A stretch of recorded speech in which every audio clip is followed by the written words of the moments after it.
Assalamualaikum teman-teman. Kalau kita mendengarkan kajian para asatidz salafi ditolak dan dibubarkan oleh orang-orang oknum dari Aswaja, itu sudah menjadi hal yang biasa. Ya bahkan kita menganggap itu adalah hal yang lumrah lah, yang dialami oleh asatidz kita di Salafi. Artinya biasalah. Ya mungkin mereka kepanasan ketika para dai Salafi menjelaskan tentang tauhid, tentang syirik, tentang sunnah, tentang bid'ah, tentang ketaatan, tentang kemaksiatan. Ya, ketika mereka mengajak kaum muslimin untuk kembali kepada Al-Quran dan Sunnah di dalam manhaj salaf, ya karena mereka sudah berkarat dengan syirik, tahayul, bid'ah, khurafat, dan maksiat. Ya bahkan kalau kita melihat ya acara-acara yang kata mereka itu ibadah, ya seperti sholawatan, ya acara maulid nabi, itu ada daripadanya justru diwarnai dengan kemaksiatan-kemaksiatan. Dan itu bukan hanya satu dua video saja teman-teman ya yang kita dapati. Bukan hanya satu dua atau tiga video saja, tetapi banyak video. Kalau kita lihat teman-teman ya. Acara maulid jogetan ketimpiringan, laki-laki perempuan campur baur. Kemudian ada juga acara yang katanya sholawatan, juga sama seperti itu juga. Jadi wajar kalau kemudian kajian para asatidz salafi itu mengusik ketenangan mereka. Ya tetapi kalau kita melihat pembubaran kajian para asatidz salafi, itu yang melakukan ya ormas ya kalian tahulah ya sendiri siapa ormas tersebut yang hobinya bubarkan kajian tetapi demen sama dangdutan. Dan belum pernah kita mendengarkan Majelis Ulama Indonesia ini menolak kajian para asatidz salafi. Apalagi sampai membubarkan kajian para asatidz salafi. Ya tetapi ini ada yang aneh teman-teman.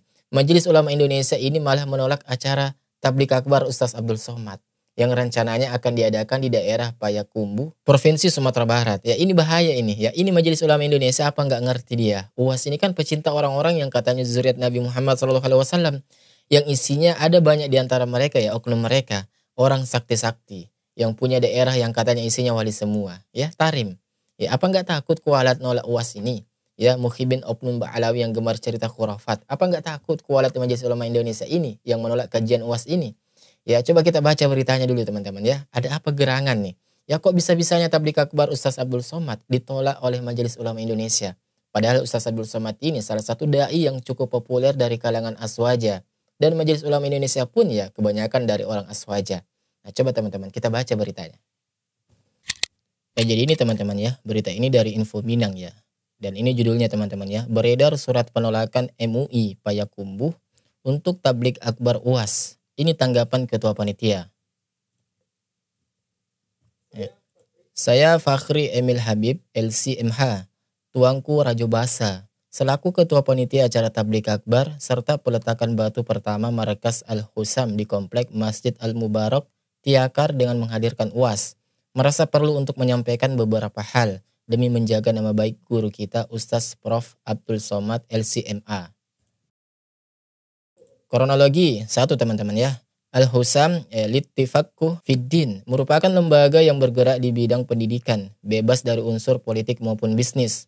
Maka untuk melaksanakan kegiatan ini pun kami berkoordinasi dengan pihak-pihak terkait, baik pemerintahan, kepolisian, masyarakat, termasuk MUI. Ya kami pun mengirim surat permohonan izin kepada MUI pada hari Selasa, tanggal 15 ya, 15 kemarin berarti ya. Bulan 10 ini 2024. Yang kedua teman-teman, MUI menyampaikan bahwa MUI tak perlu mengeluarkan izin, sebab pada acara kajian UAH beberapa hari yang lalu pun MUI tak mengeluarkan surat izin. Acara tetap dapat dilaksanakan tanpa surat rekomendasi dari MUI. 3. Pada hari Rabu malam tanggal 16 ya bulan 10, kami mendapati bahwa MUI mengeluarkan surat yang berisi penolakan kegiatan Tablik Akbar bersama UAS berdasarkan dugaan-dugaan tanpa tabayun kepada panitia kegiatan.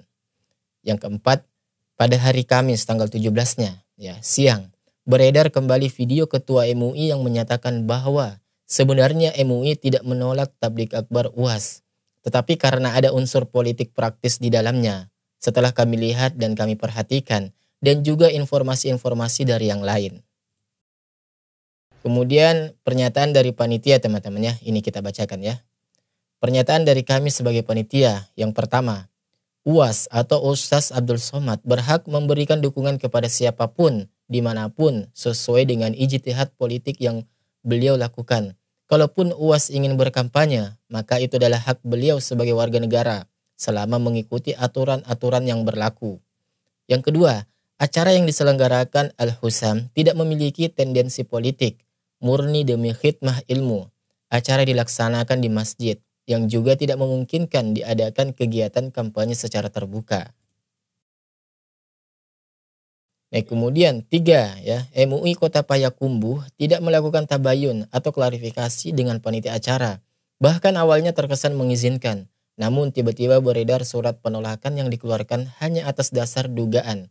Dan ini yang kami sayangkan, sebab surat yang sebenarnya bisa dikirim langsung kepada panitia, namun malah dikirim ke publik. Yang keempat, menurut kami, lebih bijak jika MUI mengeluarkan surat yang berisi pesan kepada panitia agar benar-benar mengawal kegiatan tabligh akbar dari kampanye, ya bukan malah menolak.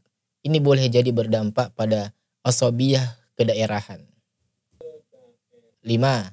Ya terkait video Ketua MUI Payakumbuh yang beredar, ada kesalahan fatal, sebab beliau katakan bahwa ada unsur politik praktis di dalam acara. Padahal acara ini belum terlaksana. Bahkan juga ada indikasi bahwa keputusan MUI dikeluarkan atas dasar bisikan-bisikan atau informasi dari pihak-pihak yang tidak beliau sebutkan. Hal ini menurut kami tidak menjernihkan yang sudah terlalu keruh.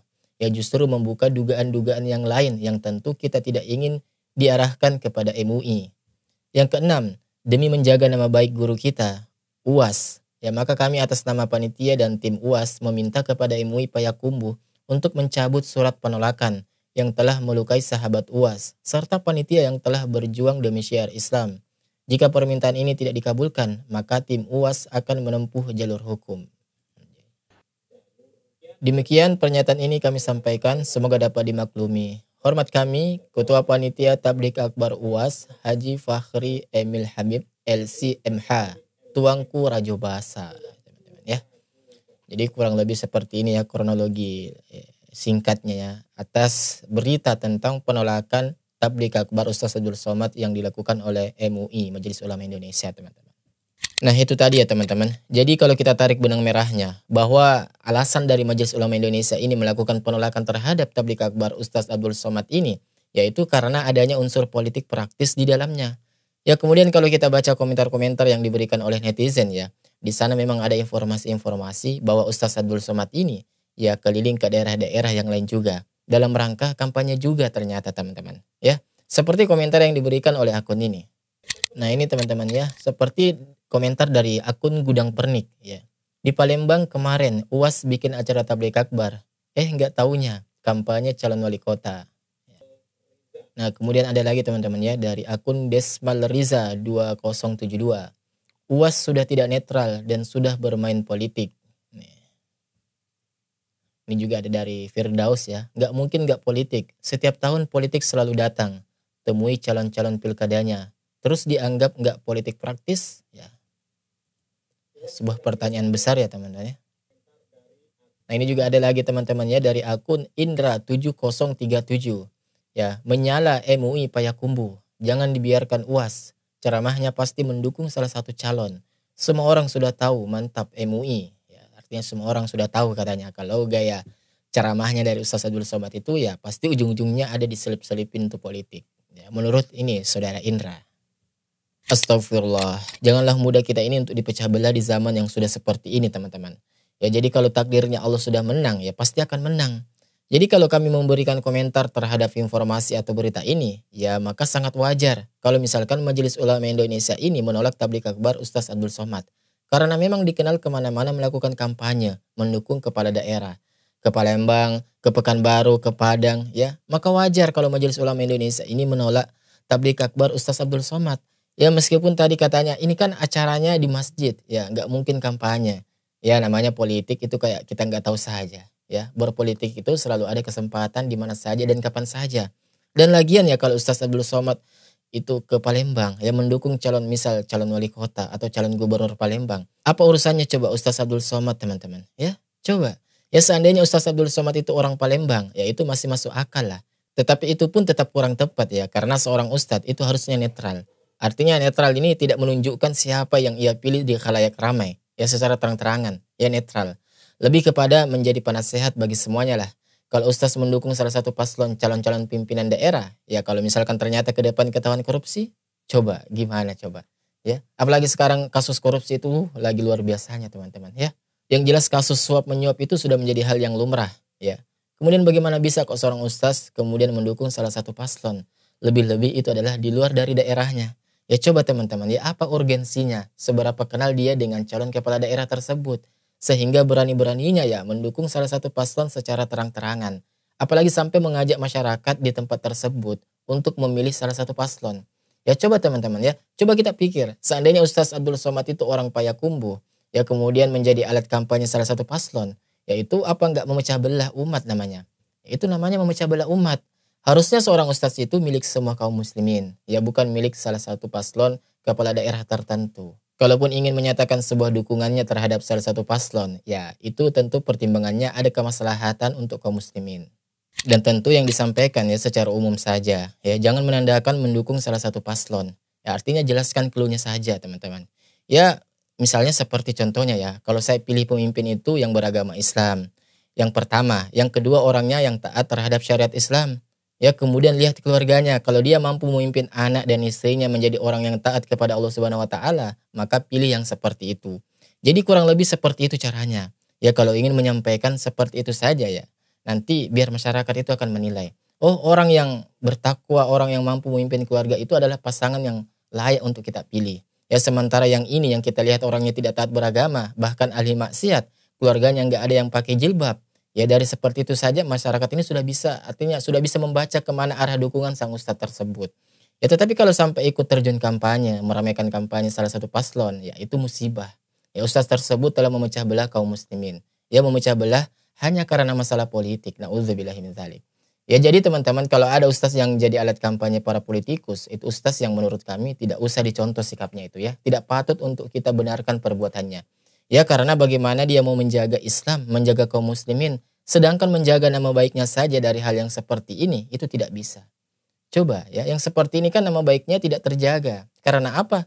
Sudah dikenali oleh banyak orang bahwa ustaz ini itu adalah ustaz yang sering kampanye. Ya kemana-mana ustaz ini materinya hanya kampanye. Jadi kurang tepat lah ya kalau menurut kami, kalau ada seorang ustaz yang menjadi alat kampanye para elit politik. Ya karena sekali lagi teman-teman ya, kalau ustaz dijadikan alat politik, ya maka itu suatu perbuatan yang tidak layak untuk kita benarkan. Maka contohlah para asatidz salafi. Ya alhamdulillah tidak ada satupun dari ustaz salafi yang menjadi alat kampanye para politikus. Ya karena memang wilayah seorang ustaz itu harusnya mendakwahkan kepada seluruh manusia untuk bertakwa kepada Allah Subhanahu wa taala. Ya bukan untuk mendukung salah satu pasangan calon kepala daerah. Ya, mungkin itu saja teman-teman ya video yang singkat ini. Semoga memberikan edukasi kepada kita semua. Dan seperti biasa, insya Allah kita ketemu lagi di video selanjutnya. Wassalamualaikum warahmatullahi wabarakatuh. Barakallahu fikum.